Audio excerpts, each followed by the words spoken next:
Welcome to the December 10th, 2025 BAR large meeting in the public meeting room at 2 George Street. My name is Stephen Ramos, and I'll be serving as the chair this afternoon. The other board members present this afternoon are Luda Subcheck, James Metters, Seton Brown, and Joel Trantham. City staff present are BD Wortham Gavin, Lawrence Courtney, and Brad Thomas.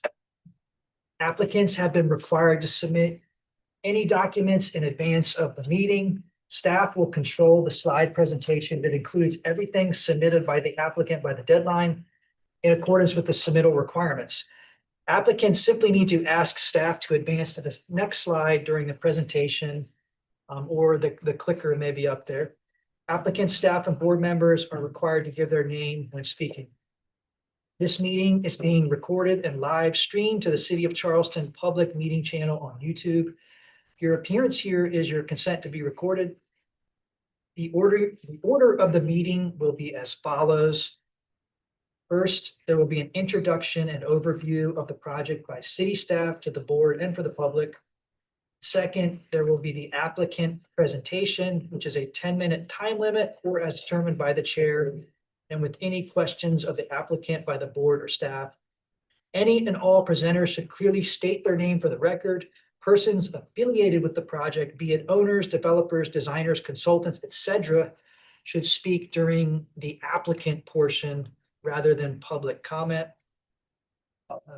During public comment, all applications are part of a public meeting. Written public comments were due by noon the day prior to the meeting, and any received comments have been transmitted to and considered by board members. Written comments will not be read aloud during the meeting unless requested by a member of the board and with permission by the chair. Any member of the public who wishes to be heard in person on an agenda item is requested to state their name and address for the record and to be reminded that there is a 2-minute time limit for these remarks unless extended by the chair. Applicant does not respond to comments made during this public comment portion. Next is the city staff comments and recommendation. And then at that point, there is the applicant response or clarification to any public comments or city staff comments and recommendation. This response time is limited to 5 minutes, and the applicant does not have to use the applicant response period if they do not feel it necessary. Followed by a board discussion and vote. At this point, the applicant presentation is over and the public comment is closed. The applicant may clarify inaccurate information when recognized by the chair by raising a hand and waiting to be called upon. Board members will be polled by the chairperson for comment and for their vote on a motion. The chair shall reread a motion verbatim, and the board members making the motion should correct the chair if it has not been reread. If the motion has not been reread accurately. Once a motion is in proper order and seconded, each member when voting should respond yay in favor or nay not in favor. And the results will be posted on the city website. Tonight, we have an item withdrawn, item B3, 474 Meeting Street. And the only public comment we have tonight was for item B6 Wilson Street. There was one public comment submitted online. As a reminder, please turn off all cell phones and other potentially disruptive devices. Please limit your comments to architecture only. Comments related to zoning, such as parking, traffic, and lot coverage, as well as livability department concerns, are not the purview of this board and cannot be voiced here. At this point, we're going to move on to agenda item A, which is the review of the minutes from the November 12th, 2025 meeting. Move to approve, Mr. Chairman. Motion to approve by Mr. Metters. Is there a second? Second. Seconded by Mr. Brown. Mr. Trantham, how do you vote? Yay in favor. Mr. Brown? Yay in favor. Metters? And Ms. Subject? And the chair votes yay in favor. The motion passes.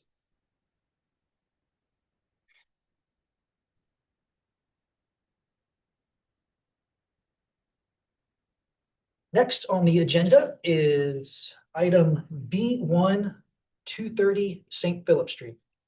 230 St. Philip Street is new construction in the Old City District, and they are requesting approval of a mock-up panel. Lawrence is going to show us the location. And then we'll be ready for applicant presentation.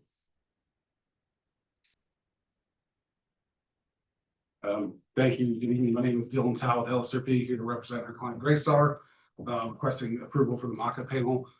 We were here last month to talk about some of the detailing and craftsmanship items as it relates to the mock-up panel. I did want to point out a couple things that were brought up last time, and I'll talk a little bit about what was done to address them. So a lot of the comments that we received were based around, I'll call it the upper balcony corner condition.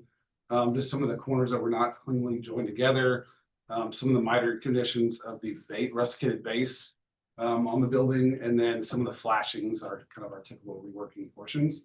So since that time, the construction team has gone back, worked with us to go back, rework some of the flashings that were there to help straighten a lot of them out. They reworked the base of the brick. I did want to point out for those that were able to join us on site, which I appreciate being able to talk through the brick base that had the through wall flashing and the stainless steel was reworked on the left portion, which is represented to a little path on the rest of the building.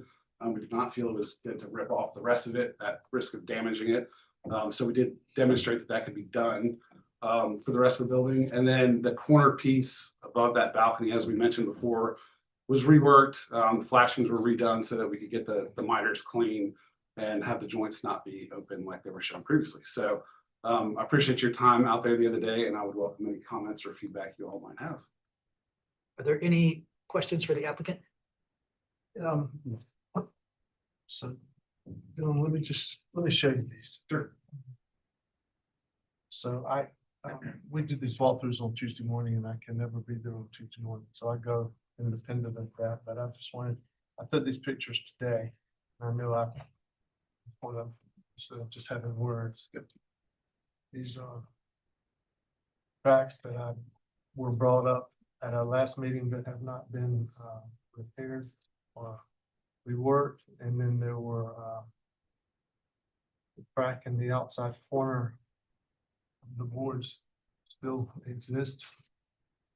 The red ribbon that was out there behind the red ribbon, you still have the cracks in those boards. Those boards weren't taken out and put back. Sure. They were just and that was behind each one of them. So those weren't repaired at all. And sorry, I'll go back up here. Yeah, so I did want to point that out. I know I appreciate the observation that Mr. Metters. We talked about that a little bit on the site. So those columns are prefabricated lengths come out there. There's actually two of them sitting on the backside. I know I pointed out to a few folks out there. When we constructed the mock-up, the steel heights were shorter than what those prefabricated columns were, and in order to fit them in, they were cut. When they were installed in the building, they're field fabricated and field measured and utilized in place. So when we patched them, although we wish they would have been full height at the time, we were having to modify them to fit what was out there. I think, again, we can demonstrate that on the building. That's not going to be a condition that will exist because, again, they were all measured full height with the conditions that are out in the field. This just was a unfortunate accident, the fact that the steel was lower than we anticipated when we constructed the mock-up. So I did not see, and we looked out there the other day, these same conditions as far as a corner opening, but again, we're going to continue to work over time, and we're going to have to clean the building up as we go along. We know these materials are going to expand and contract, and we'll work with the construction teams to make sure as we go through, we're going to do that evaluation punch list on the building. So I feel confident these things can all be addressed and we taken care of once we actually install them. Any additional questions? I mean, it's a couple more things for you.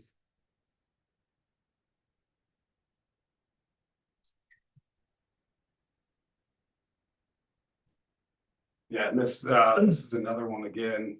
This condition doesn't exist on the building. That's typically the upper portion of the base is all there. So. Okay, at this point, we will move on to public comment of the project. Is there anybody here from the public that would like to speak for or against this submittal? Hearing none. At this point, we will move on to city staff comments and recommendation. So it's been observed both at the previous meeting and today that various conditions on the mock-up will not exist on the actual building. While this is avoided as much as possible, it is not unusual because of the compressed nature of the mock-up. While most of the items regarding tightening up of miters, copings, and flashings have been tightened up and are now acceptable, the obvious kick-out drip nosing at the bottom exists at some but not at others. It is preferable that all these similar bottom sections of flashing or coping should be hemmed and held vertical and flat against adjacent material below for a more uniform appearance. It is noted that the through wall flashing in the foundation wall has been revised to be held back at 1/4 inch from the face of the brick and is no longer a visual problem. While staff and board do believe that the mock-up should be used to explore constructability issues, a portion of the balcony porch floor decking against the inside wall should have been placed for these review purposes. Nevertheless, this condition at the balcony side wall gives a good indication of what this will be like and how it will be minimally visible. Sealant colors have been revised and work better with the adjacent materials. Staff conditions. All the similar bottom drip conditions of flashing or coping should be hemmed and held vertical and flat against the adjacent material below for a more uniform appearance. Staff recommendation is approval with board and staff comments and conditions. Would the applicant like to respond? I just appreciate the comments. I think these are all workable. Okay, at this point, we'll open it up for board discussion and a vote. So I'll start off. Again, wasn't there the Tuesday a month ago, but I went that afternoon and took photographs and many of the conditions that I saw then are still present. And I don't understand that. And why cracks can't be fillable, even if you had to join a board. It's gonna be our mock-up. It needs to represent what it's gonna look like, even if it's 2 pieces of wood instead of one. And then the cracking on the corner, I get, if it's doing it there, it's gonna do it in the finished product. I don't know. I'm not part of that process of thinking through the selection of material, how it's being cut, how it's being put together, but those were big items on the list that we had last time, and those existing conditions with cracks are still there on the mock-up. See this? Yeah. Thanks.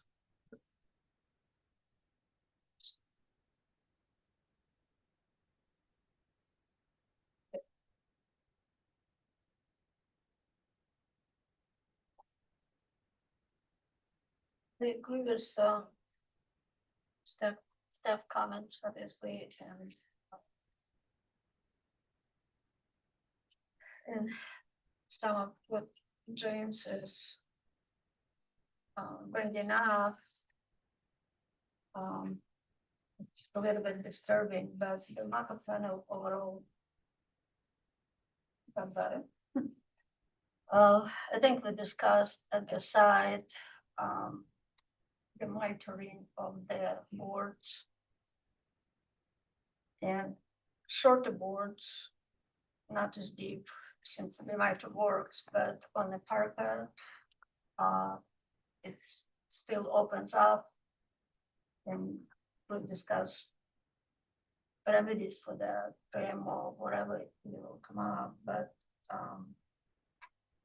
that's something will be not just visible, but it could create issues for water infiltration and things like that.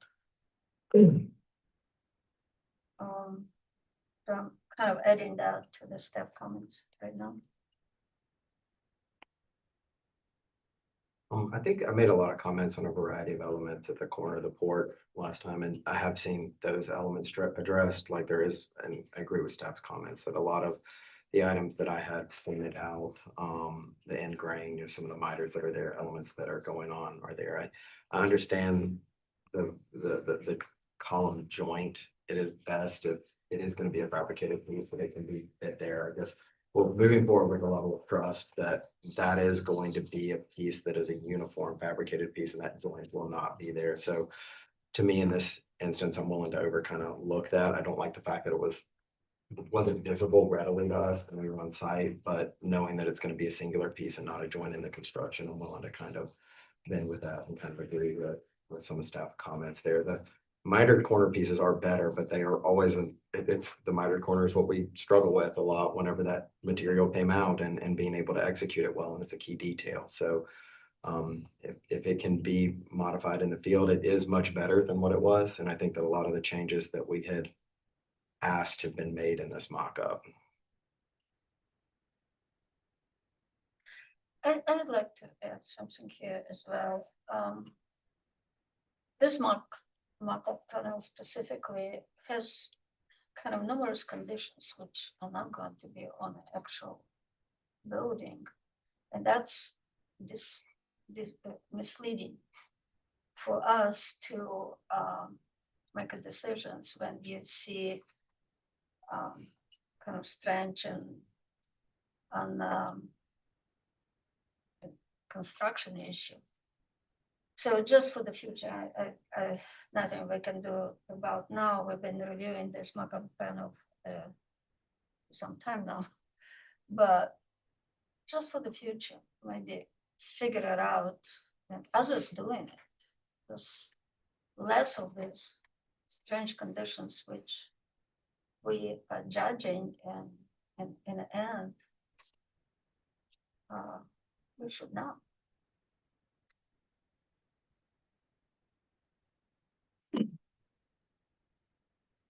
Any other comments, or would anybody entertain a motion? Yeah, thank you for that last comment. That's, I hadn't thought about we are judging a mock-up on conditions that aren't necessarily going to be in the final product. And why are they being presented as such, I guess? I think I understand of why it would be compelling to present it that way, but it's not really indicative of what comes at the end. Thank you for that. Well, I'm arguing with myself right now, but in the same time, in the end, it's all elements are there, and building elements. It's just maybe how things are coming together. It's not a brainer, it's not very complicated building. It's typical residential state building with the finishes. So we saw here and there for different reasons all these conditions. But in the same time, in my mind, I think they're ready to proceed to the actual construction. Unless they rebuild the whole panel, I don't know what else we will find that we cannot approve. So as the last time, I'm going to support staff recommendation approval with board and staff comments and conditions. Is that a motion? Uh-huh. So the motion is an approval of the application with board and staff comments And conditions. and conditions. Board and staff comments and staff conditions. Is there a second? I'll second it. Mr. Trantham, how do you vote? Yay in favor. Mr. Brown, No, not in favor. Mr. Metters, No, not in favor. Ms. Subcheck? Yeah, in favor. Yay in favor. The motion passes 3-2.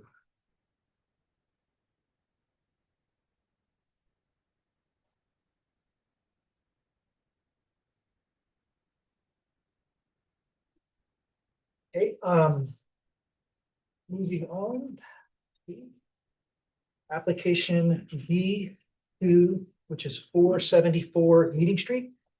474 Meeting Street is a category 4 building dating from the 1990s with later additions. It is in the old and historic district in terms of the building and most of the site, but part of the site is also in the old city district. And they are requesting full demolition of an existing building, fencing, and hardscaping. Lawrence is going to show us the location. And then we'll be ready for applicant presentation.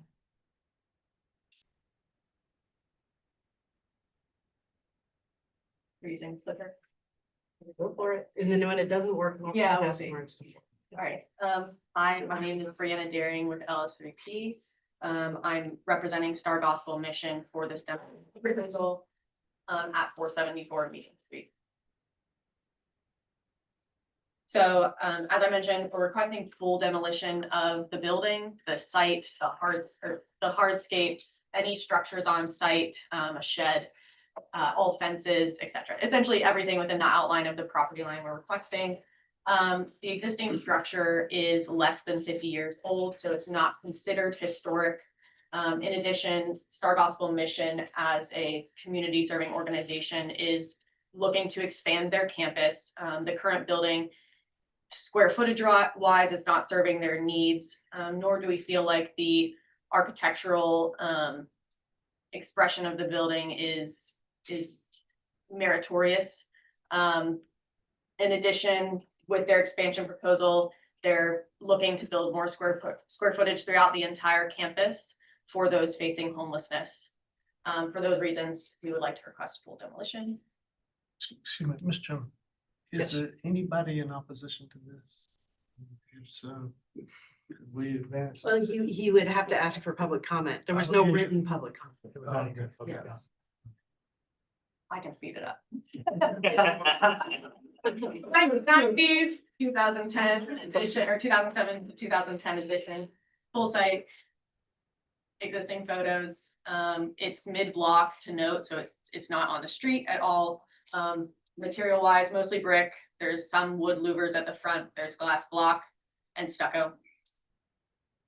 These are sandboard maps. It doesn't show up on any of them.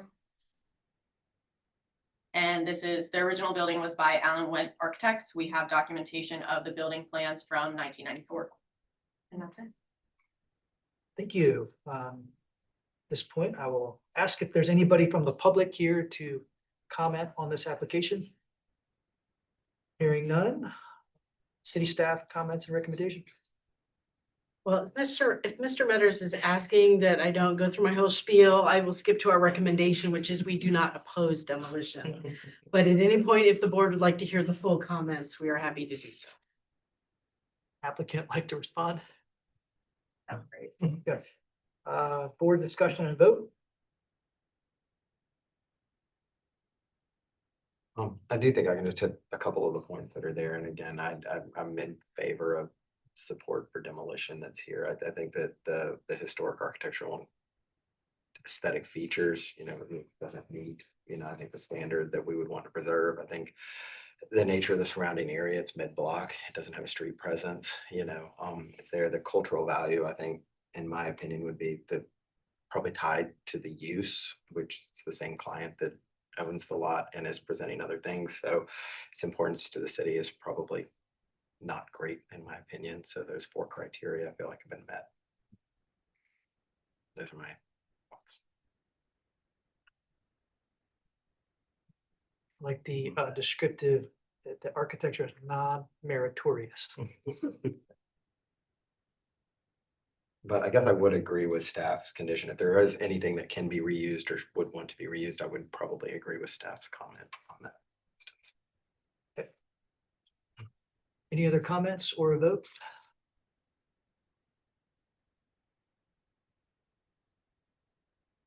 I guess I'll make a motion for approval of demolition with board and staff comments and conditions.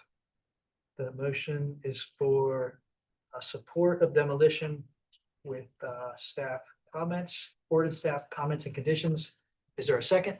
Mr. Metters seconds. Mr. Grantham, how do you vote? Yay in favor. Mr. Brown, You in favor? Mr. Metters, Ms. Subshuck? In favor, kind of regretful.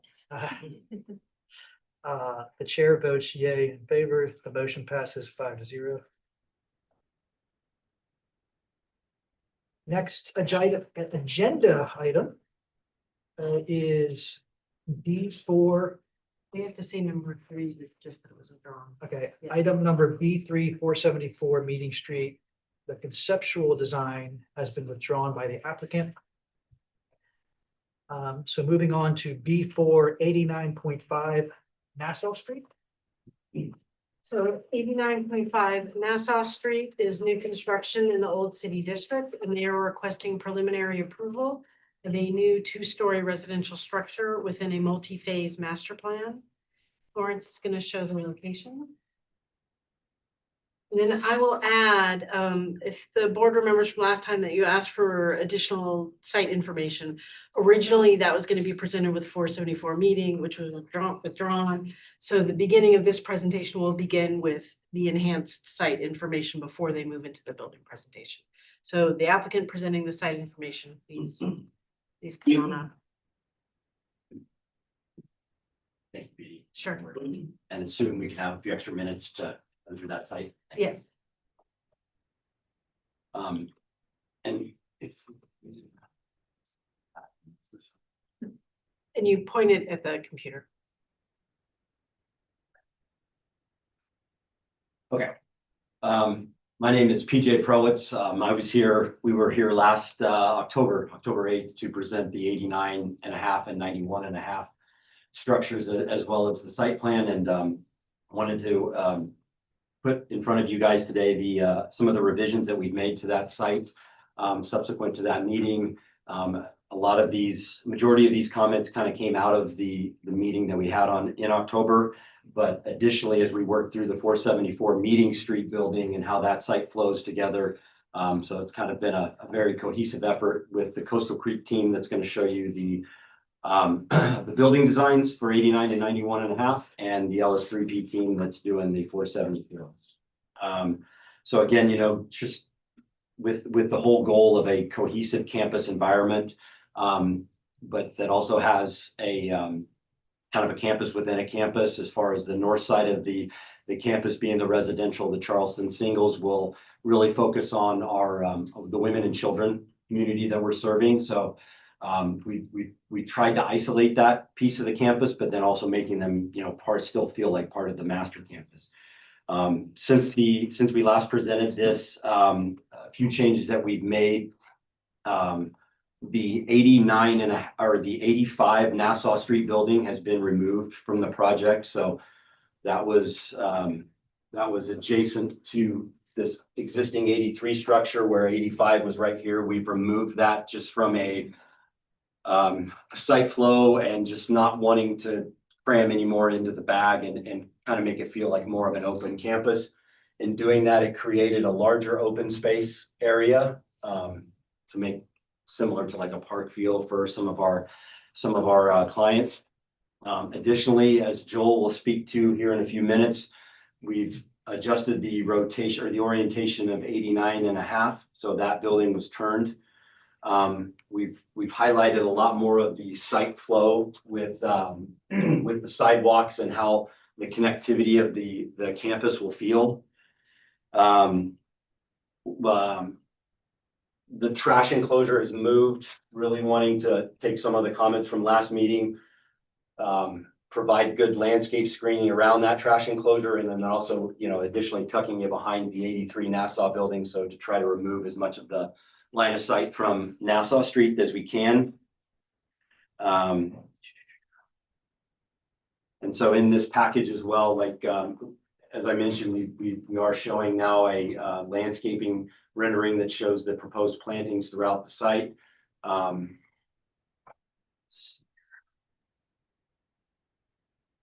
Mentioned the 89.5, the turn, and then the landscaping. So that is the revisions that we have made to the site plan. The parking encroachment and the rotation of 89.5 that has been submitted to the BZA. And so they have given us approval for the zoning variances for, there's a setback variance and then the parking variance as well. So that's where the site plan stands right now. So happy to take any questions you may have.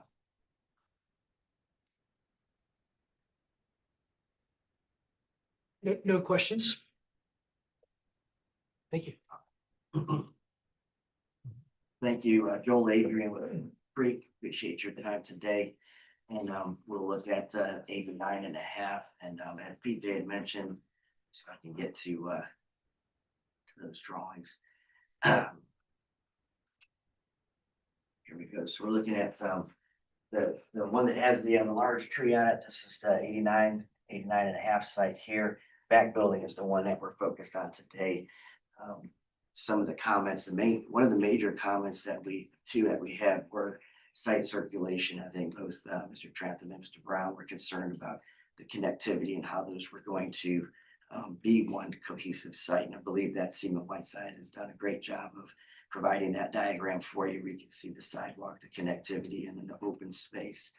And then I believe it was Mr. Trantham was mentioned and was wondering if that building at 89 and a half should be flipped, actually 180 degrees on site, which we studied and did decide that it was a positive alteration and change. It allowed for residents from that structure to access sidewalks, get to the main campus much easier.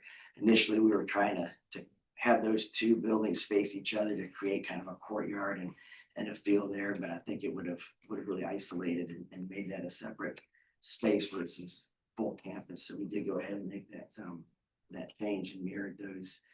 And in doing that, the other positive change too was that we were able to shift. As you can see, this was the previous site plan submitted, and then this is our proposed. And so on that previous, the new building was sitting much more prominent and proud of the smaller structure in front. With the flip, it's really pushed the stair and that small porch as the element that is pushing outside of the footprint and the width of that front structure. So it works positively in two ways. Just some overall context photos. And then the floor plan, previous, current, just shows the flip, the actual structure, the footprint. The room size is nothing changed in that floor plan. It was just a mirror on the site. We'll get to the elevations here in a second. The sections, I don't believe that there was any change in our, I know there was, we actually did reduce the overall height slightly. As you can see on the previous, we were at 28 feet. We were able to bring that down to 20, I think it's 25 and a half. So we did make a slight adjustment in plate heights to bring that down.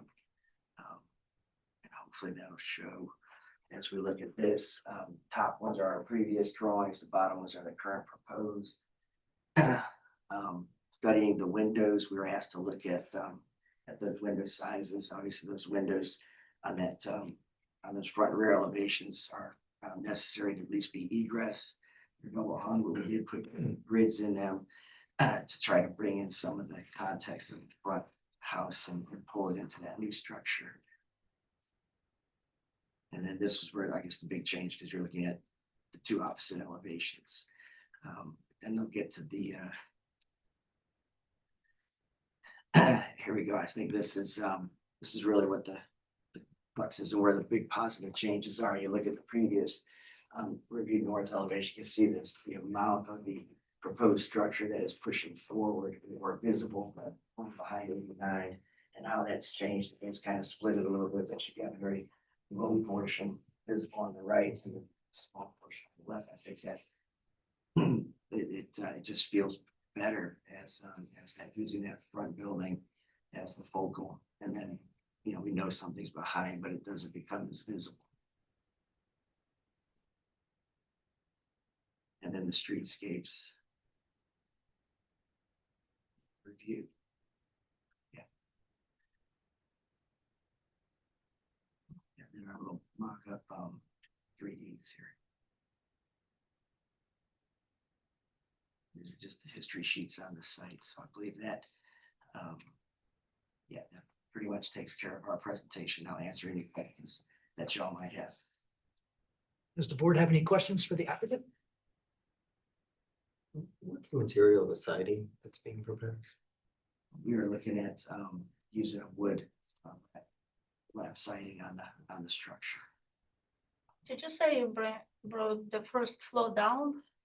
It's so those sections, you can see that there is a difference in the I don't know if you'll see it here, but there is a difference in the overall height of that structure.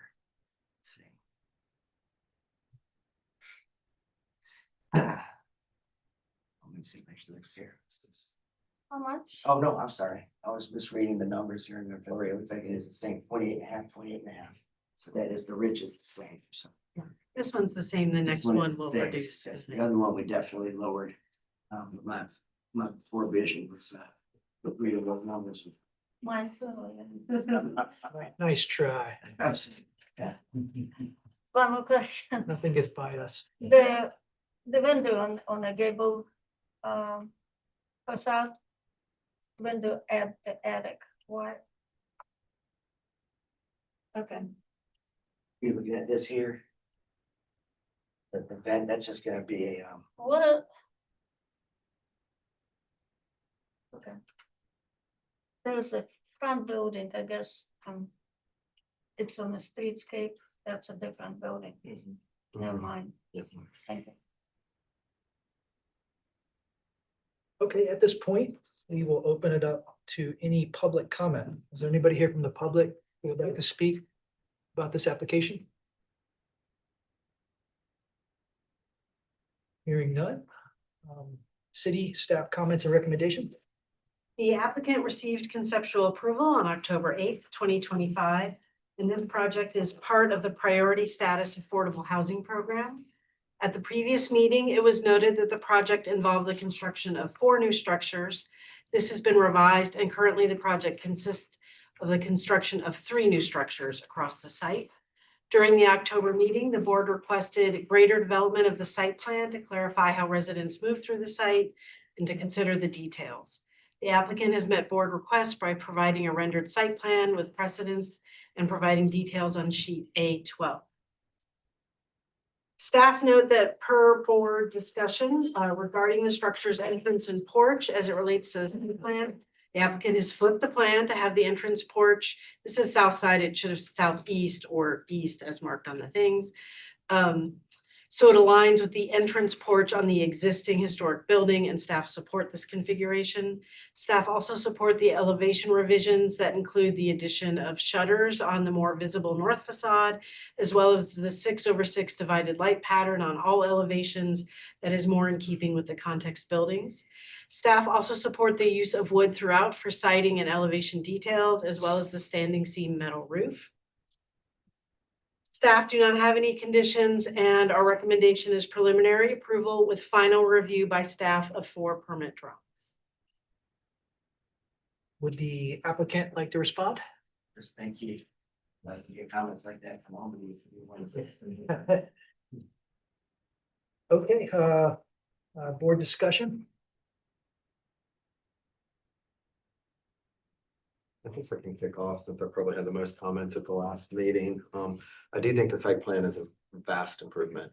Almost every feature that's been touched, I think in this proposal has been an improvement from what we had at the last meeting. And I think it clearly shows a great way to add density to a lot, but still allow for open space. And so there's a mix of gathering, connecting, private, public, semi-public, like it's a well-worked plan and I can see exactly how it'll work. So I appreciate all the changes that you've made. The refinement to the windows, I agree with staff's comments. I think that those have been good. I think the side lights at the entry versus the 2 French doors is an improvement. Just looking at the majority of the elements around this building, I think it's been an improvement on almost every level. And I'm supportive of it. I echo all those comments. I agree with PD, Dawn. I think this kind of proves that process works. Well, staff and board reviews, third eyes. And the result is positive and supportive. I agree. It's a simple vernacular building. It's like the perfect little infill. It just fits in so nicely. Nothing to really comment on. It's just really nice. Are you gonna miter any corners? Don't do it. Is it- Used to, right? It's a- Used to work. Used to work. I I don't don't know know what the trick is. real material. Is there a board motion? I've been making a lot of motions and I guess comments, but I would concur with staff and I would make a motion for preliminary approval with final review by staff of 4 permit drawings with staff comments and board discussion. The motion by Mr. Trantham is approval, preliminary approval with final review by staff of 4 permit drawings, including board and staff discussion. Is there a second? I'll second. Second, Mr. Brown. Mr. Trantham, how do you vote? Yay in favor. Mr. Brown? Yeah, in favor. Mr. Metters? Yeah. Ms. Subchuck? The chair votes yea in favor. The motion passes 5-0. See if we can keep the hot streak. Number 5, 91.5 Nassau Street. 91.5 Nassau Street is new construction in the Old City District, and the applicant is requesting preliminary approval of a new 2-story residential structure within a multi-phase master plan. Lawrence is going to show us the location. And then we will be ready for your presentation. And note that some of that site stuff is in the beginning and you can. Joel Adrian, Coastal Creek side. I here to present 91.5 Nassau Street. And I guess I should have started the other one off with making sure that everybody knew that we did go through the proper channel and we have that address correct and it's marked, it's in the bush. So thank you for your patience. 91.5 is legitimate now. Site issues, I think, or questions or concerns were addressed in the previous presentation. So we'll really just look at this one. I think for its architectural changes that were made. This house initially, site plan existing, site plan proposed. Now we're looking at the very top, top property, upper left corner is the new structure.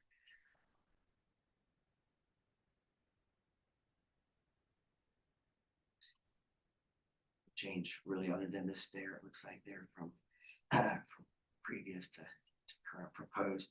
And the big change on this stair was that we had the house elevated. We were up about 2.5 feet, I think, or so above grade. This structure is not in flood, so we're able to lower it, which really helped because initially, I think just the peak of our gable roof a little bit was projecting above the forward house, the historic structure. And we were doing everything we could to try to bring that mass down. Floor plan has not really been modified.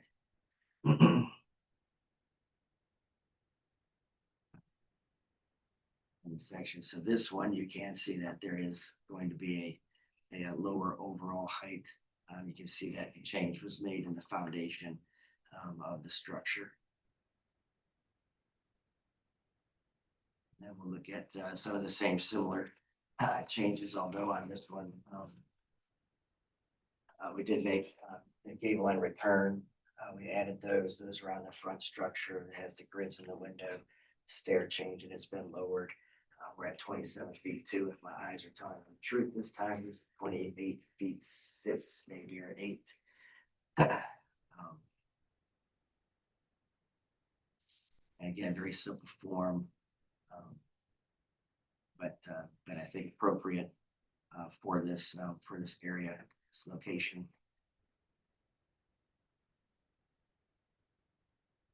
And I believe on this one, our biggest talking point was the overall height of it, and we'll get to the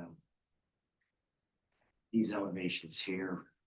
We can see the previous review on what was visible, current, and we were looking at the ridge here to the ridge there, and now we've been able to actually get that new structure at least a little lower. It's the major, but it's a little lower than the older house. And, 3D graphics for you to review. I think I'll leave it here and then again answer questions that y'all would have. Any questions? Okay, is there anybody here from the public that would like to speak on this application? All right, moving on to city staff comments and recommendation. Sure. The first two formal comments are the exact same as 89.5, so I'm not gonna repeat those.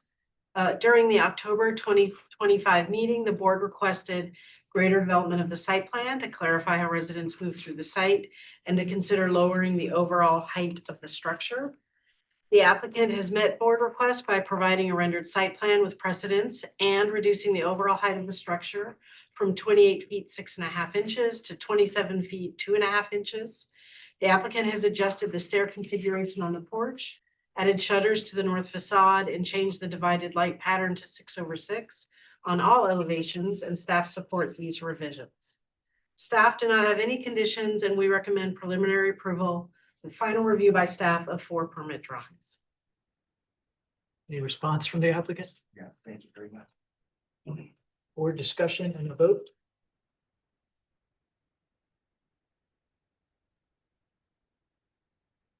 Guess I would just reiterate a lot of the comments from the previous application apply here. I don't know that I have anything additional to add.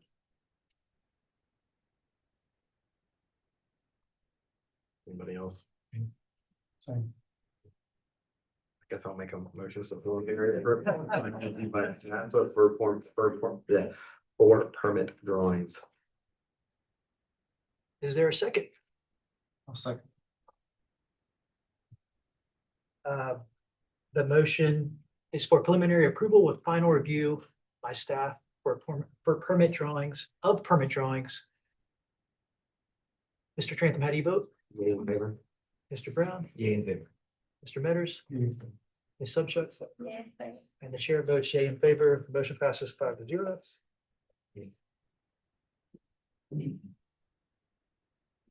Next on the agenda is item 5B, 1 Wilson Street. 1 Wilson Street is requesting preliminary approval of existing alterations and repairs within the Robert Mills Manor housing complex, which is located in the Old and Historic District. Lawrence is going to show us the location. And then we are ready for applicant presentation.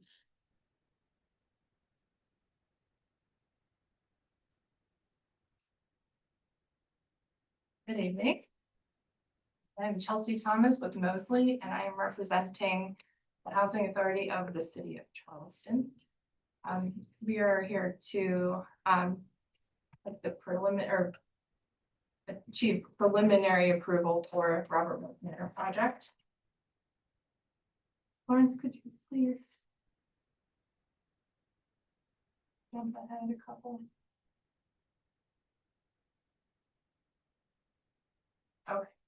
Okay, I'm gonna start here. Okay, so at concept, we received some comments from staff. One being condensing units shall be installed on concrete pads no taller than 12 inches with the top of units no taller than the windowsills. And in-kind replacement of wall-mounted water heaters shall be mounted at a consistent height and attached to the wall through mortar joints. So this elevation is showing equipment noted to be installed as indicated. And we are also now showing wood screening replacement in kind details. So that would be a wood fence painted or stained cobble brown, which is the generalized brick color of the buildings. And I also would like to add that Monday we received Board of Appeals approval to make those staff comments a reality. So we are pleased that it's all coming together for that. Next slide, Lawrence, please.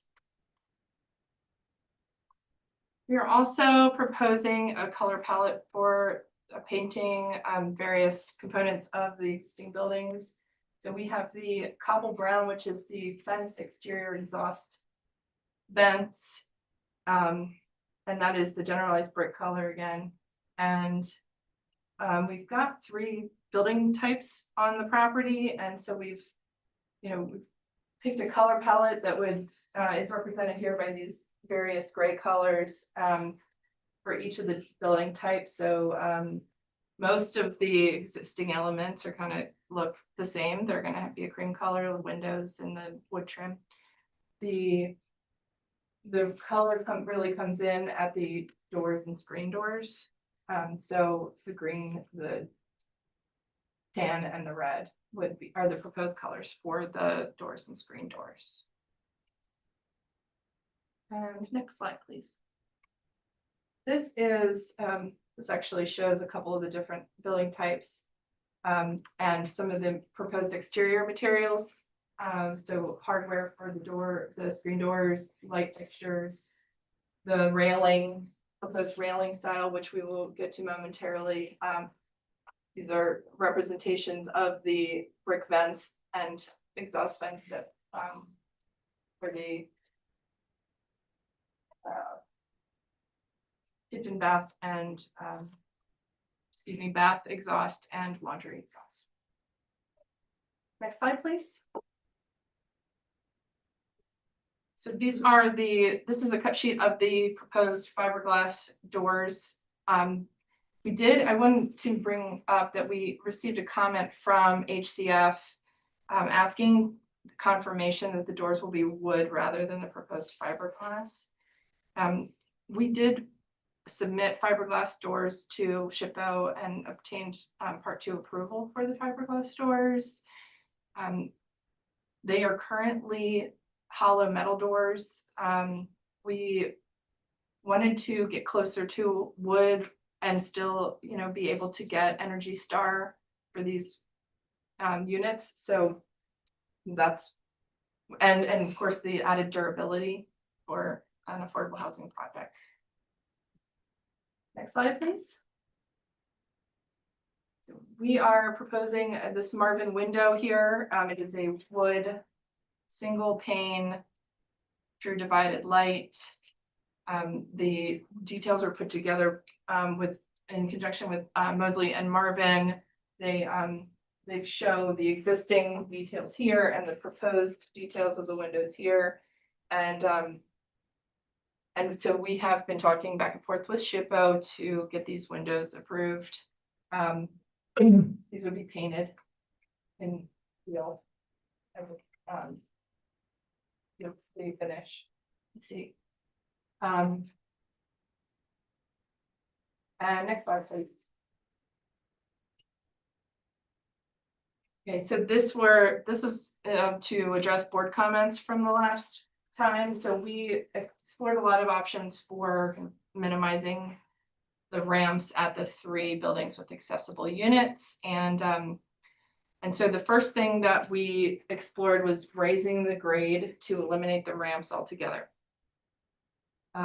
So we drew up a plan that raised the grade around, and what ended up happening is we created like a tree well in the middle between the buildings, especially between 125 Logan, 129 Logan. There's like a little courtyard. You can see here, this is half of it. Our civil engineer said, you're probably looking at underground detention in that area, and the tree well would be bad for the trees. And the underground detention would be bad for the trees as well. So we kind of abandoned that idea and looked at combining or ganging ramps together. And what we found was that there were always porches in between the 2 accessible units. So combining the ramp would kind of block off that porch, and it started to get away from each door or set of doors has its own porch, which was the original design of the porches or the design intent. And so we decided, okay, well, I think where we are going to end up is trying to make the railing design as minimal as possible and also remove any ramps that are no longer being used. We still, since we have submitted this application, we found out that the removal of ramps is going to add to our limits of disturbance, and we could again be running into stormwater issues, some underground detention. And so we are, I guess, asking for your consideration of perhaps leaving the existing ramps that are no longer needed for accessible units in place as an option. And And of course, considering the more light touch railings, as opposed to what we had previously proposed, which was like a vertical picket, which had a big impact visually, I think, on the facade, which is probably, part of the reason why you all, made a comment about it in the first place. Are there any other slides? There's a couple more of these. Lawrence, thank you. This is just the other two buildings. So this is 129 Logan, and the last slide is the final building, 5 Wilson. And I think that is it now. Yeah. Okay.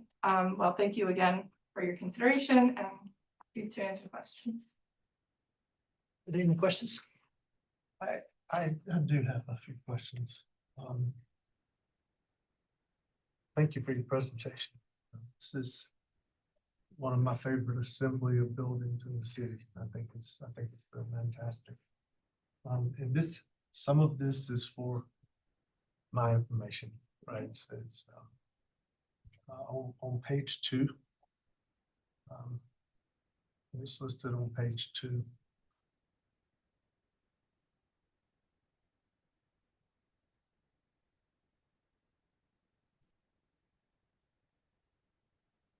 Can you, Well, now you went too far.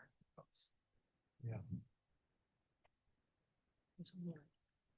Yeah, page that says residential buildings.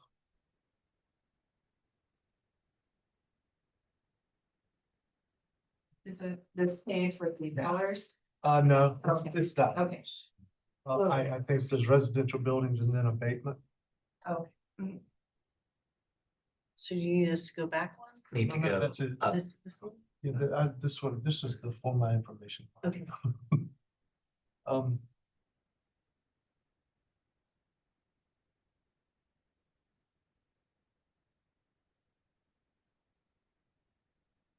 Just 1 minute.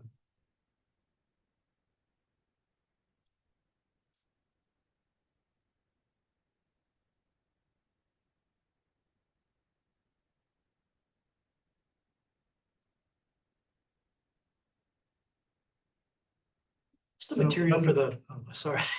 I'm tired of waiting. Fair enough. What's the material for the new railing?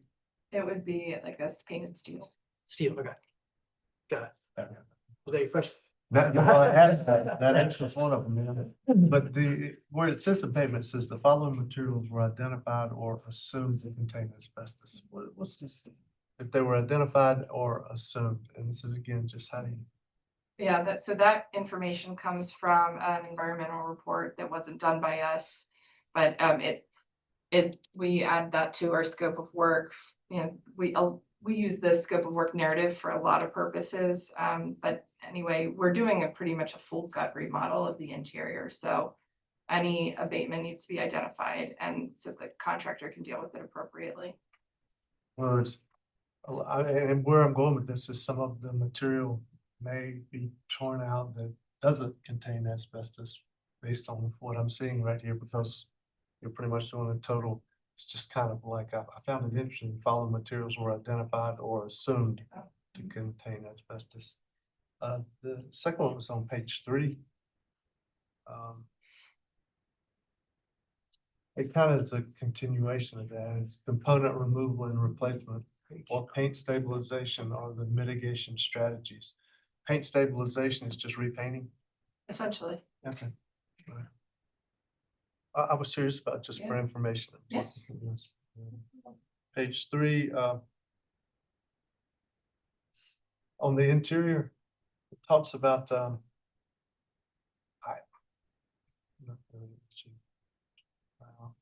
yeah, pour out existing exterior walls with 2x2 wood framing and then provide insulation of 5/6 type gypsum. Is that going right on top of the plaster on the inside? That's a good question. I think we plan to remove the plaster and then put the insulation in, and then so that we're not losing too much of the interior square footage. pay units. And I do know that we're not concerned on this board about the interior, but how that assembly could affect our exterior with our casement, our window openings, our Mm. door openings, and how that might look visually. I just thought was interesting. And also, salvage, it was just, I don't know if this is interior and exterior, but salvage the wood doors where, if their condition warrants it. And then it goes on to say, but really gonna switch it to hollow core wood doors. Oh, yeah, so the wood doors, we're gonna keep as many as we can on the interior. They're better than anything we could put in now. And I was thinking about those exterior doors, which you added earlier, those were probably gonna be steel. Yeah, we will, they'll be fiberglass exterior doors. They've already all been replaced. And we're gonna rebuild the screen doors and so the screen doors will be wood, and painted, and, the interior doors. There's some places where we are reconfiguring the entire unit. The door sizes, like the accessible units, for example, they're all different sizes. I mean, we've got 2-foot pass-through doors in a lot of these units. We're gonna need 3-foot doors in the accessible units, so those will be hollow. And then the next one, yes, was what is the material for the handrails gonna be on the outside? And interesting question about, there may be some. The ones that are there and the ones in your current plan are different from the ones that were in the previous plan. They're much more simple. You're saying you may leave some of the existing ones there? No, I think we wanna remove all the railings because they're pipe rails and they're not in great shape. We don't like the aesthetic of them. Probably don't meet any current codes, so we're gonna start fresh. But some of the ramps, maybe. The concrete The ramps is concrete what, portion. yeah, we were asking for specifically because of the stormwater implications. And then, now this one's more tough. It's sheet 11.4.1.D is the Yeah. one that the window goes. This is a big set. Yeah. The Marvin window. Yeah, the details. details. I'm just wondering if I look at the bottom. If I look at the bottom. Where I guess it's the bottom middle where you proposed the new window sitting in on the sill. Is there any type of pan or anything that is underneath Oh. that? Because it doesn't show anything there and it's close to that gap. Oh, yeah, to be honest. We will need to look at that because these have come together very quickly. So right now, we're not showing anything, but if we have the opportunity, yes, we would do some new flashing there. And if you did, it would, it may, I don't know, it may come out further than the sill of the window itself, which means it'd be visible. And, but it seems like just looking at this photo that something would need to be there if that gap between the sill and the bottom jamb is the way it's shown here.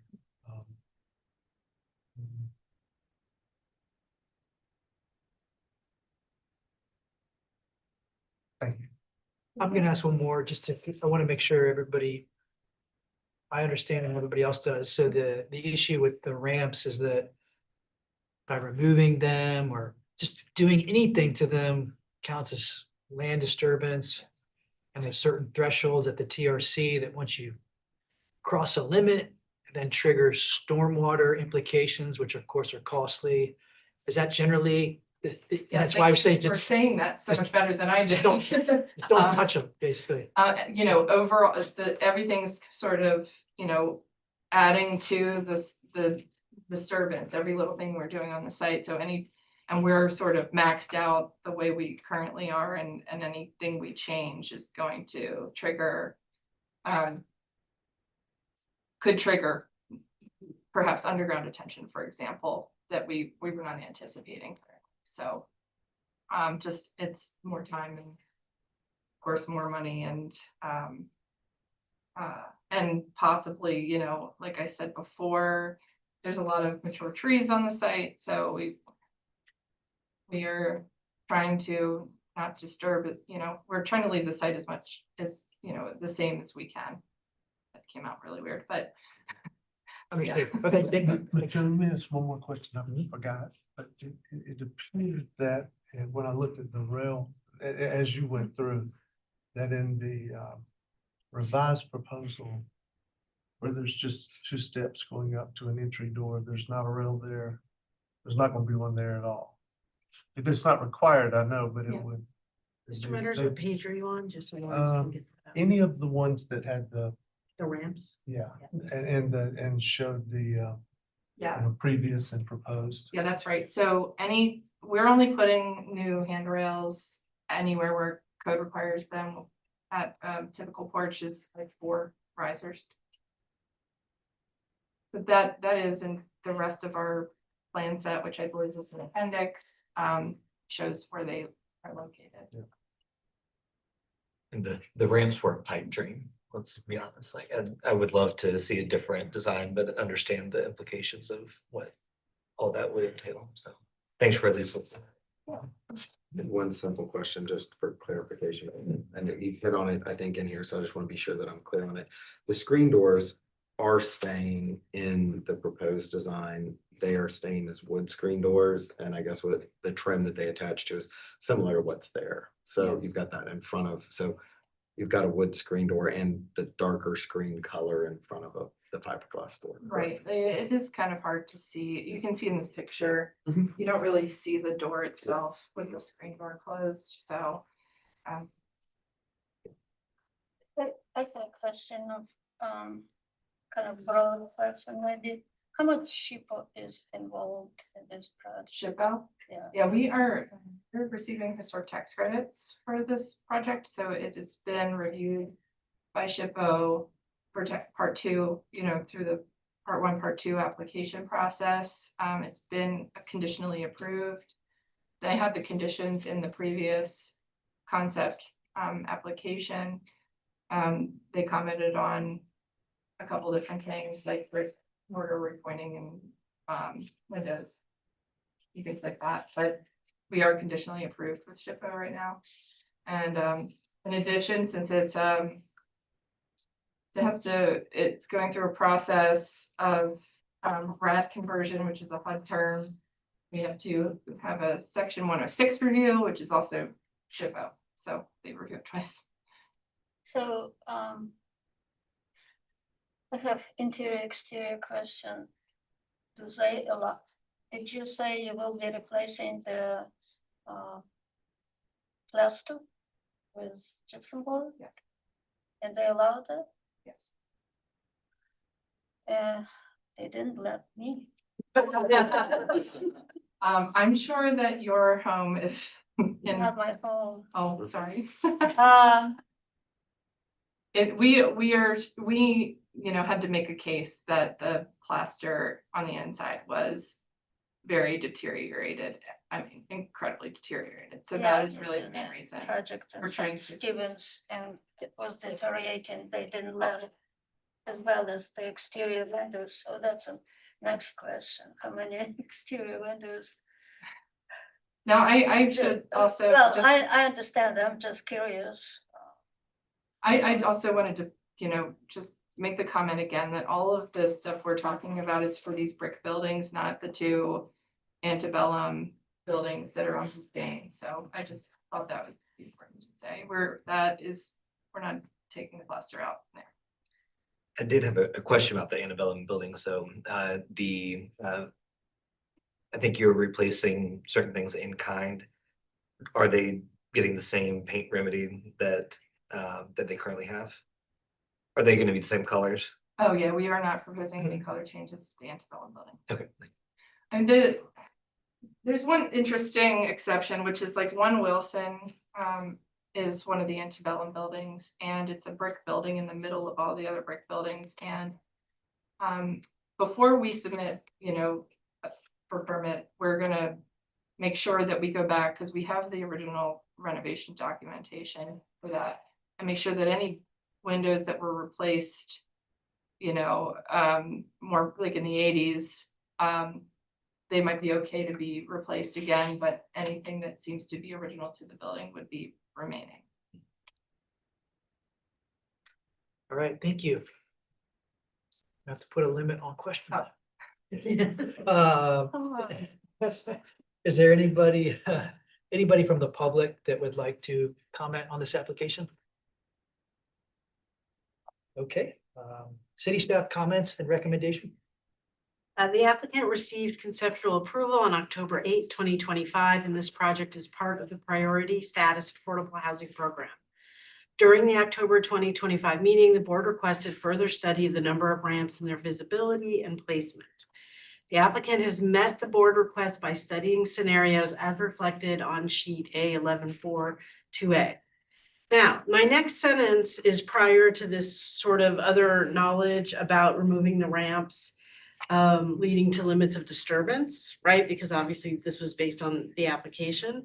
So I'd like to amend this saying staff support this project to go through without them getting caught up in TRC and or making this project not viable at all, because we think the preservation of the buildings is of utmost importance. So what I would say is that while we would all want ramps removed if they didn't need to be there. In this case, it's clear that the ramps can't be removed, and then therefore we are supportive of the minimal railing on the ramps compliant with code, as just presented. My next set of comments is that, the October meeting, we had a series of conditions. They're going to be on the conditions page again, so I'm not going to read through them here. We're putting them here because we just want to make sure they follow through with the project all the way. We know that these conditions are reflected in the submission, but are repeating them, right, just so that they're part of the record. We also support all the materials and colors as shown. Staff was aware that SHPO had approved the doors, and so our feeling is we will follow SHPO's approvals and recommendations, also knowing that the wood screen doors are being replaced in kind, and they are in fact the most visible, and they're using wood windows as part of the process.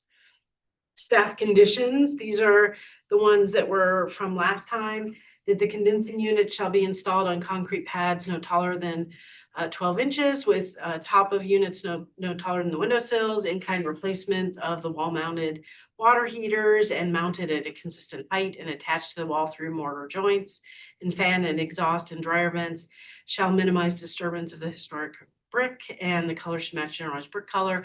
And again, want to thank the applicant who's had to jump through many hurdles to get these conditions met by the Board of Appeals. And so we appreciate their efforts to get our conditions met by other agencies. We recommend preliminary approval with final review by staff before permit drawings. For us, in part, this is because 1 Wilson, the antebellum brick building she mentioned, was repointed in kind, so it was done at staff a while ago. And then when there were some contractor issues, we all met on site, and we felt really comfortable and good about Mosley as a team, their interface with the contractor, their desire to have things repointed and meet certain standards of preservation, and any kind of in-kind work on the historic buildings. So for us, we've already worked with them on repointing of one of the antebellum buildings and feel really comfortable about their attention to detail and their willingness to make the project right from a historic preservation point of view. Thank you. Is there any applicant response? I appreciate everybody's time. Thank you. Okay, board discussion and vote.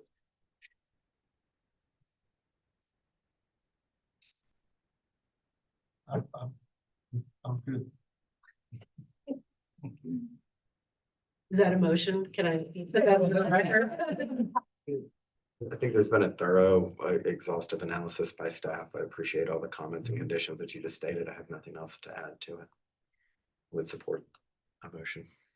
I just will add that you get a right contractor for this. It's a biggie. Yes. Is there a motion? I'll make a motion for preliminary approval with final review by staff of permit drawings and incorporate comments made by. With board discussion. Board discussion. For discussion. So the motion is for preliminary approval with final review by staff of 4 permit drawings with board discussion. Is there a second? I second. Second by Ms. Subchuck. Mr. Trantham, how do you vote? Yay in favor? Mr. Brown, Yay in favor. Mr. Metters, Ms. Subchuck, Yeah. Subchuck? The chair votes in favor. The motion passes 5-0.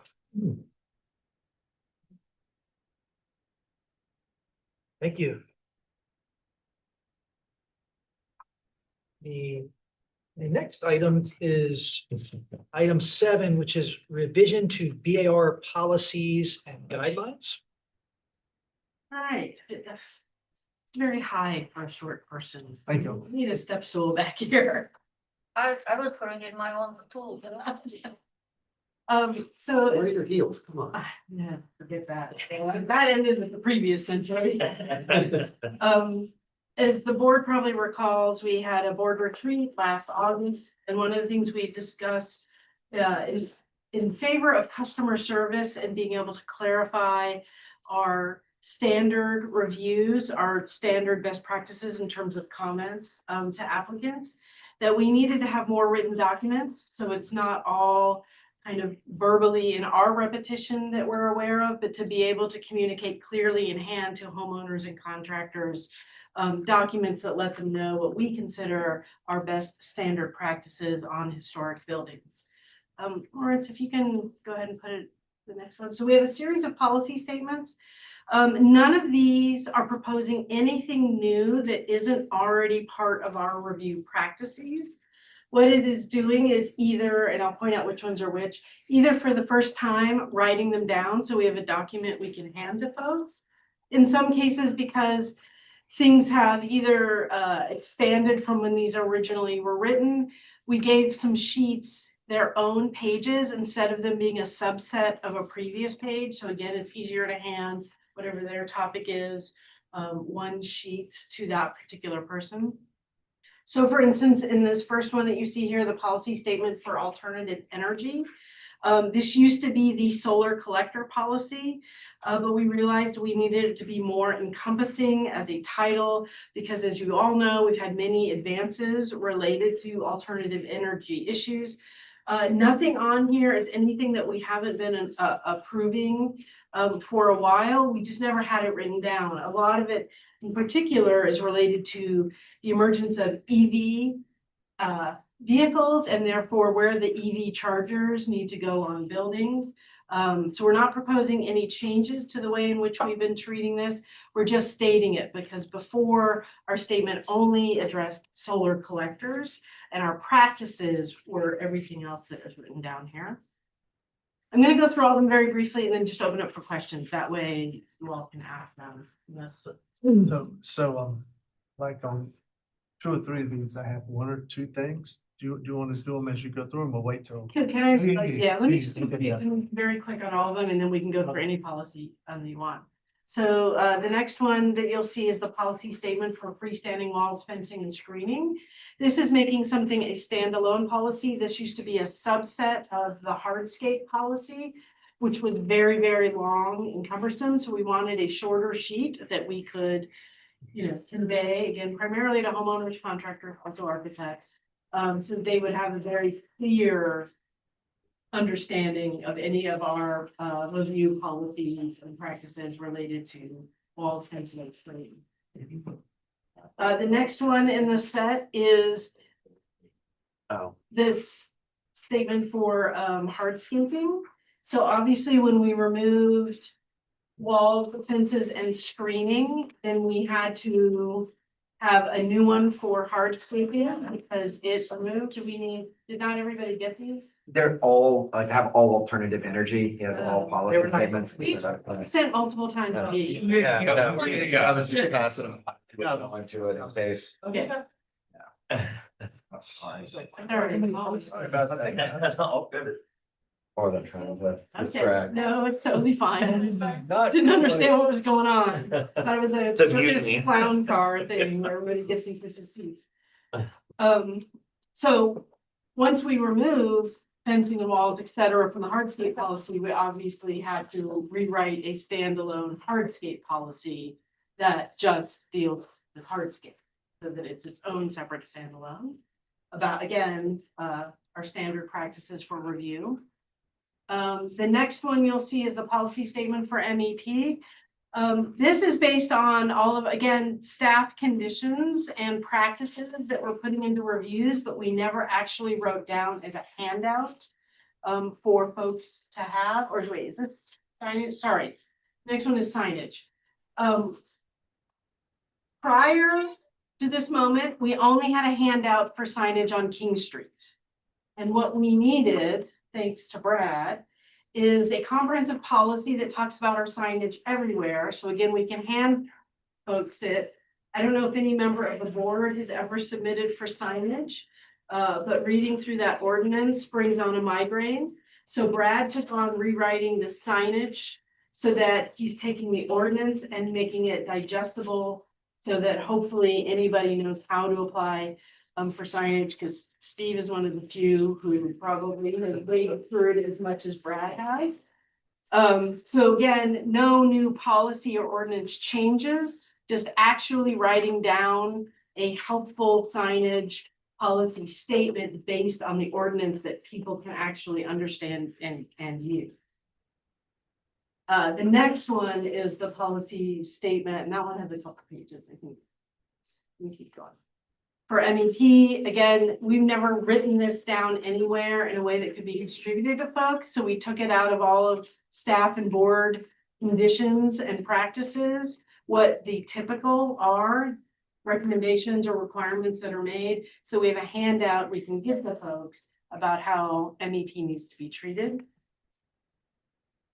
And then the final policy statement, again, is something that was very narrow in scope, and a bit wider, which is up until now, we've only had a handout about windows related to north of line, that particular narrow purview. And we've had a lot of window issues come up, they are small. So we wanted a handout that showed what can happen in all of the districts. And we want to be really clear on the window one. We're not delimiting that if it's not on this, you can't have it. This is meant to be, if it's on this, it's going to be approvable by staff. And if you have a different window, because we know products are always changing. I was looking at a polymer coated steel window, Lawrence and I bought at LS3P the other day. We're not listing manufacturers, or those things can still potentially be spec'd and brought before the board. And if you all approve it, that's great. This list is more about, and I would say all these policies in some way skew more heavily to small. Is that, again, a homeowner or contractor can look at it, know where the property is in terms of which purview, because right now we only have a written document for historic materials demo purview. Now they can look at any and see what is generally approvable and order that and not have to go before the board. But if they want to make a case for an alternative window, then they would still have to go to the board and it might be approved. But we wanted a handout because we have a constant discussion about windows and folks seem to not understand. That's why this handout, as you can see on the next page, has an FAQ section where we basically questions that we get all the time. We wrote, like, why can't I use vinyl windows or something like that? And then we wrote our answer. So this whole effort in a way is trying to provide better customer service and communication with applicants by getting these all on our website, but also having something to hand to somebody when they say, hey, I want to change X, that we have a document that shows what we already approve, what are the best practices by staff and board, either already written in a document but clarified, or things that we have culled out of actual board and staff reviews, but now written down so people know what is commonly reviewed, and anything that doesn't fit in this, they are welcome to bring before the board and see if they can get it approved. So this is not excluding anything. It's just saying, if you do the things in here, then these are best practices, and this is how you can move forward with your application. So, Mr. Metters, I'm happy to answer any question that you have on any policy. Okay. So which one is that one? This is the window one. The window one? Yes.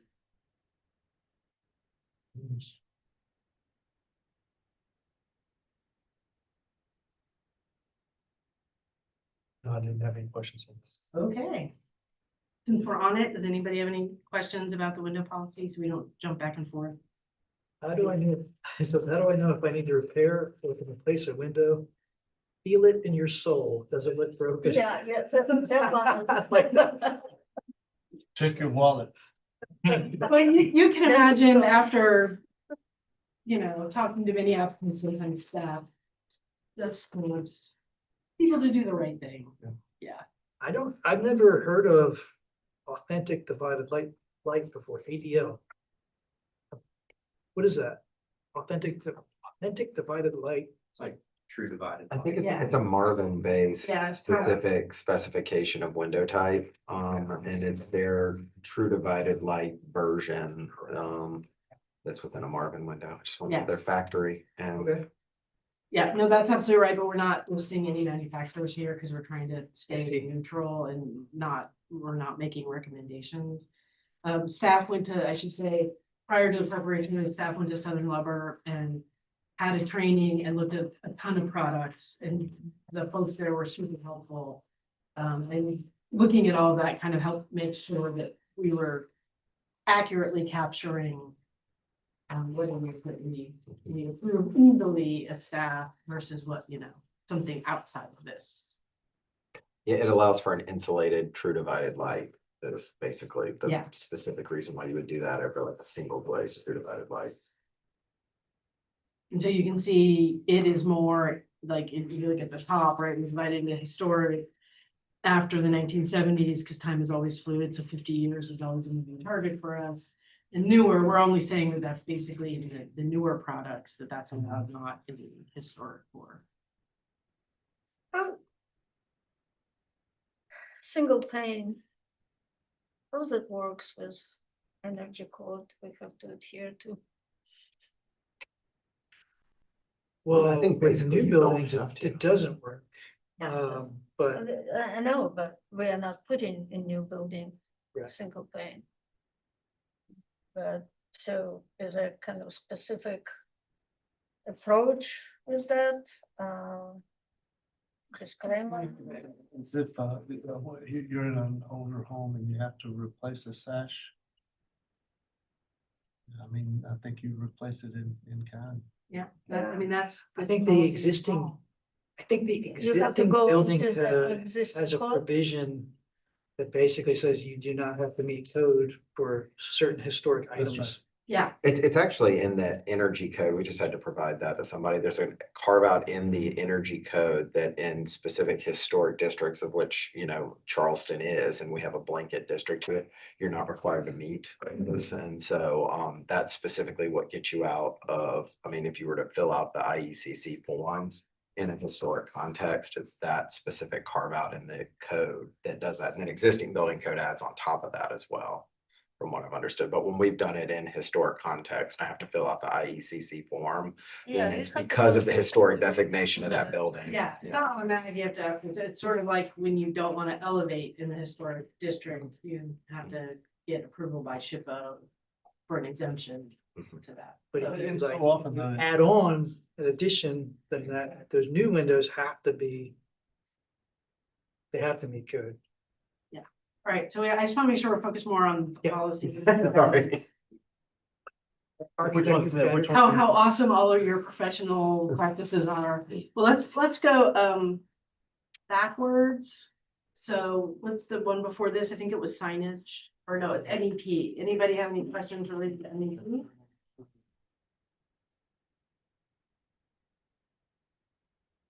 Any questions? Yeah, hold just a minute. I'm having to bring it up on here. I marked it on here, but I have to bring it up. The entity cost statement, God.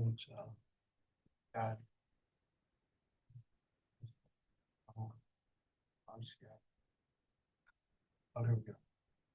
Okay. This one.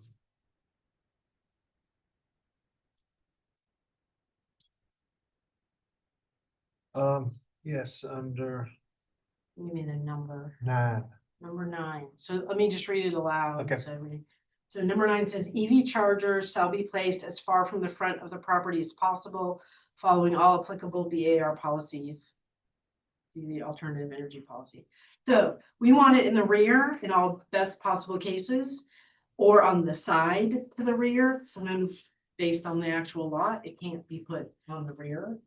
So that's what we mean by as far from the front, because on some of them, it can't literally put on the rear, it's gotta be put on the side, so we want it as far back as possible on that side. So I,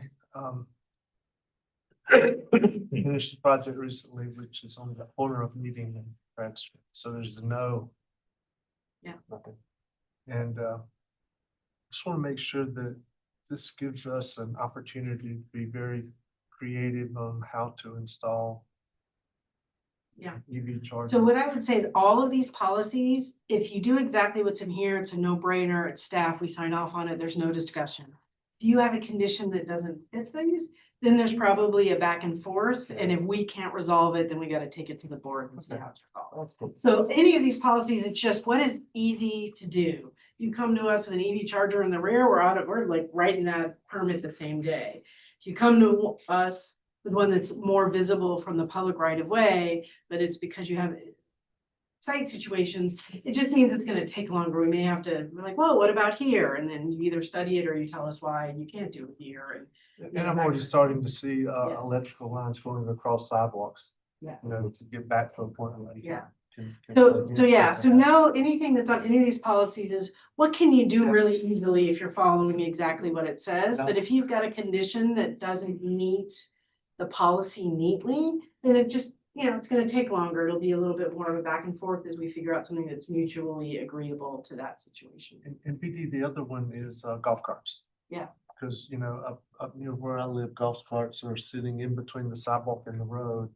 And then there are golf cart chargers in the golf cart, and then the cord goes back over to the house, and there's 10 of those within 2 or 3 blocks of where I live, but everybody just steps over the electrical cord. Mm. And so I don't know if there's somewhere that golf cart needs to go in as EV. But anyway, Okay. throw that out there. Thanks for bringing the trick. I think we're talking about a lot about different chargers here, so anyway, already.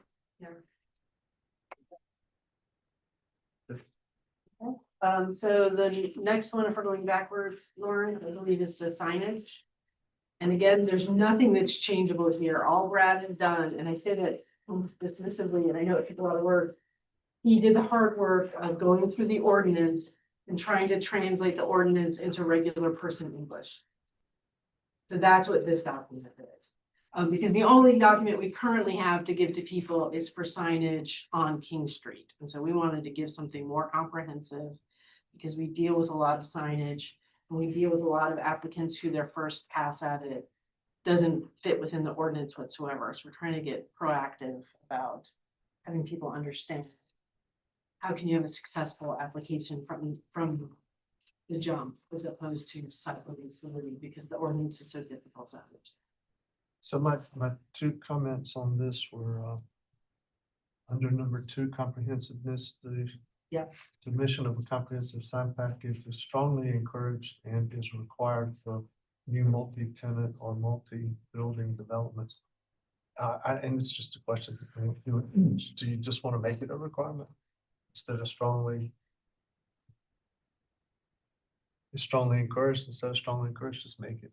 You have to do it. Brad, is that a quote from the ordinance? That would be the only reason why we couldn't, if the ordinance changed, because none of us want to have to go through city council. Where's that at? Number 2 on the first page, The last sentence. in the last sentence, under number 2, comprehensiveness. Yep. Do you remember? I mean, it's not like a comprehensive signage package is not a requirement of the ordinance. But from a BAR perspective, where we're having to mitigate how signage relates to another, we typically ask, I know like, believe the Morrison Yard apartments, like they have a comprehensive signage package that they apply to all their tenants. So it's just the assumption of if you're creating another Morrison Yard or something equivalent, that all of their signage, no matter who the tenants are, would read well for the building. So your proposal is to take out is strongly encouraged and just make it is required. Is required. Yep, we can make that amendment. Because then it takes some burden off of the you have to do it or not do it for your Yeah. home. Yeah, And the next thing was in number 5. The extraneous Yeah, information. extraneous information. And sign shall only contain the business name and or logo and the minimum amount of information if any necessary to convey the type of business. You know, and so that you can just hear people coming in and making an application. Well, this is my minimum. Yeah, but we deal with that. If it's Okay, okay. yeah. So what we're saying is you can't say Dunkin' Donuts. We make delicious donuts. That's extraneous information, because Dunkin' Donuts are. I don't. But you might say Dunkin', and therefore we don't know what Dunkin' sells, that we might allow that a minimal, But that's- donuts. That's not overwhelming. Yeah, no, that's. Okay, okay. And that's what I was thinking about, just y'all's. Yeah, no, we know how to manage that. So if you have Dunkin' Donuts at the top, we make lots of donuts. We're not gonna let you add, we make lots of donuts. But if your company name is just Dunkin' and you wanna add as like a subhead donuts, we're gonna allow that so that people know that come here to have donuts. So number 7, Okay. location. I think about other businesses, Krogan's, Dumas's, the Pinch, all have signage that are not on the first floor. This is, I want to make sure I understand, this is just a guidance of what y'all would approve what- at staff yeah. level. This is- Anything else? Okay, When we've had things where because of the weird situation, it's on the second floor, Yeah. it goes to the board. yeah, Yeah. and that's, I don't want to lose the variability of where signs can be So with all placed. these policies, we're not losing variability. This is Okay. about what can staff easily Just push through. push through or advise you, like if they're trying to decide which way do I want to go, and we tell them, well, A has to go to the board, whereas B, we can do it staff. Some people will choose B because they don't want to go to the board. Mhm. So we're not precluding, none of these policies are precluding unique situations. It's just that what can be done easily and by staff versus if you really want something, then you're gonna have to go to the board and make your case. I had a question for BB about the windows and I asked her before the meeting here, but it was one of those that like, she answered it the same way. It's like, I don't want to delegate BAR jurisdiction, just to write extra things in here that we can't review. I think reserving that for us to review is our job, and I But think we're trying to make Well, yeah. clear to what people, information is. these are our standard practices. You come to us and ask for one of these things, we're gonna be able to do that really easily. Come to us because your situation is unique, it's totally fine, it's gonna be a board review.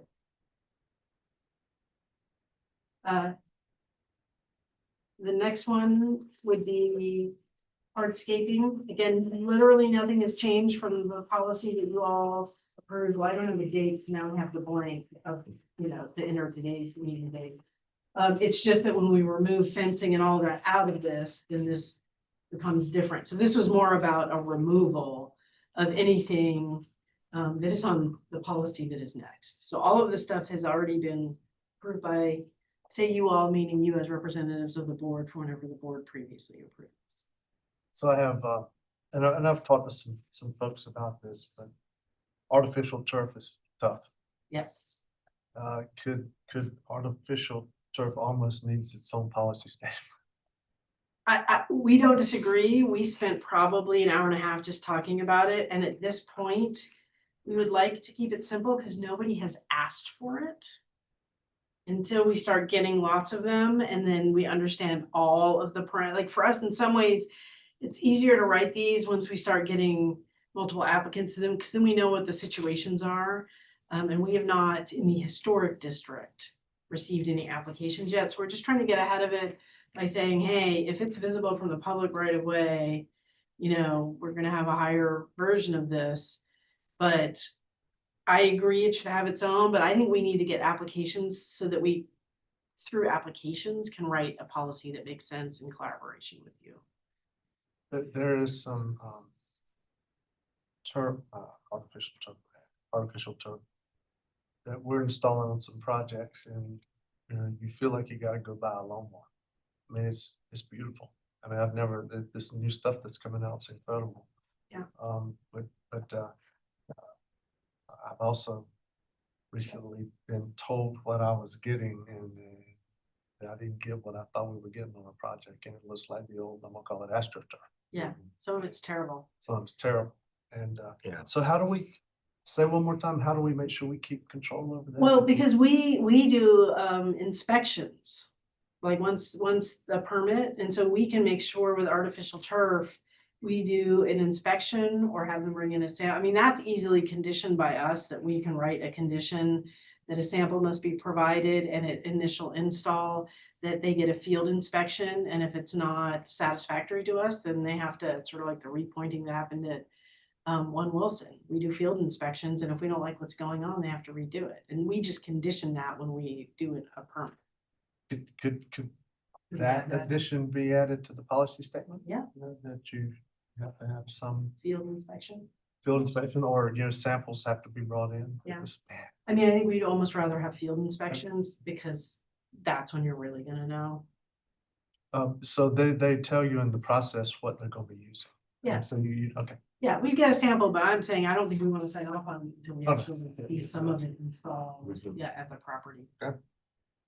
This last one, hardscape review is generally reviewed at the staff level. That's correct. Is that when it's already built? So this, again, most of these are about small. So these are people putting hardscaping in their single family dwellings. And they have to do a submittal, but unless it's a category 1 or 2 building and it's just hardscape, we review it at staff. If it's hardscape as part of, like, you're doing an addition and you're adding this and you're adding that, that's a larger thing. But if you're literally coming in and saying, we're replacing our brick patio with a new brick patio, we do that at staff because you're not doing anything else, assuming it's not a category 1 or 2 building. Okay, so for commercial, like the part of the mock-up. So we're. Yes, but remember you all in some ways have the lens of large. This is really about small and people making hardscape changes in their single family dwellings. I saw flower boxes on here. Yeah. Do people actually come and ask permission for flower boxes? Yeah. They go on the, if they go on the public right of How about way. that? Okay, I wasn't aware. They're on the public right of way, we review Yeah. them. Uh-oh. Get your permits in. I've never done a flower box. Steve, you have some road flower. Yeah. I've never done We it. have to tell Jimmy about, so we can visit. Prime off the wall. Yeah. Yeah, because the flower boxes go to water lines and the water, I mean, it goes on and on and on. Yeah. Before I you mean, know it, then they have a mountain. boxes can cause some significant water Yeah. intrusion on buildings, so it can be a problem. On a public property. Yeah. That's most common, right? All right, so then the one before it is walls, fencing and screening. And again, remember, this was kind of originally a part of hardscape, and we just removed it out so that it's easier for us to give handouts to people on specific topics. But we did not change anything in this policy when it was lumped together with hardscape. We just made it its own standalone. I've already read it. So about it, I was just. So, I'm sorry. Yes, guys. So on number 3, Okay, metal fences. fences. Yeah. Metal fences would be hot roll. Only joints pre-manufactured aluminum fences are generally not acceptable for use in home storage in some instances. So, why do we make any exceptions for aluminum fences? Why do we make exceptions for anything? You want to put your EV charger on a difficult site where we can't put it at the rear, then that's going to be an exception on a case by case basis. So again, anything on this is an exception, but we don't have to actually approve it, but we can state that we will look at it. That's all I have. And then the last one was alternative energy. If you go back 1 month, that's where we started. And again, this one was originally called the policy statement for solar collectors, and we just wanted to make it broader to acknowledge that, as times change, we advance in technologies, and therefore we need to acknowledge people are doing more than just a solar collector. So under solar connectors and EV chargers proposed, I shall not be visible from the public right of way. Now I'm gonna take your Yeah. position on that. But there may be unique exceptions for that. Yeah, but that's true for any of these. I mean, it's weird that actually, we probably shouldn't have written it on the aluminum, except that we get a lot of people who want to do aluminum. But everything on these lists, you can ask for a case by case exception. Okay. Again, this is just about what can we easily approve at staff. And then number 4, load, wind, load. Oh, yeah. So structural engineer as necessary. In my experience is, you almost you have to do that. And that's what I was. Yeah, I wouldn't disagree, but we do get applicants who are legacy applicants of certain means, and we cannot require that they hire certain professionals as long as we are confident in what they're trying to do or achieve. So it's difficult for us to require that on the peninsula for some of our legacy homeowners. And then What do you mean the, legacy homeowners? Multi-generation homeowner? Yeah. Okay. That have lived here forever, Yeah. many of whom have been pushed out through gentrification. Oh, okay, got it, thank you. yeah, I agree. Yeah. So then the other one was number 5. Installation generally should not penetrate historic residuals on and on. That kind of follows that same answer also. Yeah. Okay. I just was like can it or can it not, but I get it. Yeah. I do. Okay. Somebody comes to us, we're putting the fastener through the mortar, we're like, we'll sign off on it. They're doing something that makes us a little bit uneasy in the stomach, and then we're gonna say, you need to go, we're gonna suggest they do it differently, and if they're insistent not, then we say you need to go. Thank you for sending these out consistently. But thank you. Oh, my pleasure. So, Mr. Chair. Is there a motion for approval? And are we doing each individual statement or just all? Well, we would only do individual ones if there was one you weren't willing to approve, but if you're willing to approve them with board discussion and comments, then we can just do them all in one motion. I would only make something. I'm okay with that. There were a couple of things that were important to me, but I know you know what they are. Yeah. But so I'll make a motion for.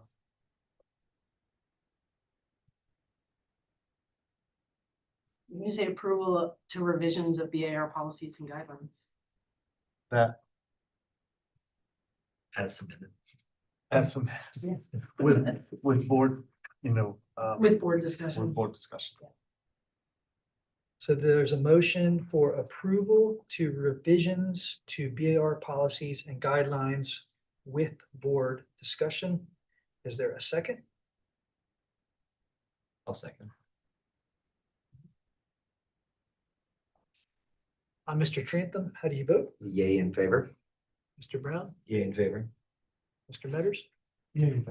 Ms. Sunshine? Chair votes in favor. The motion passes.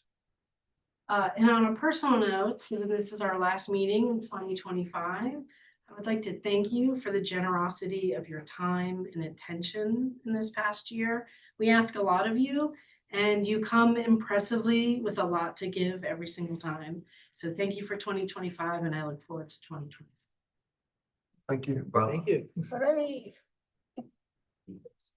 All right, we can call the meeting to close, yes?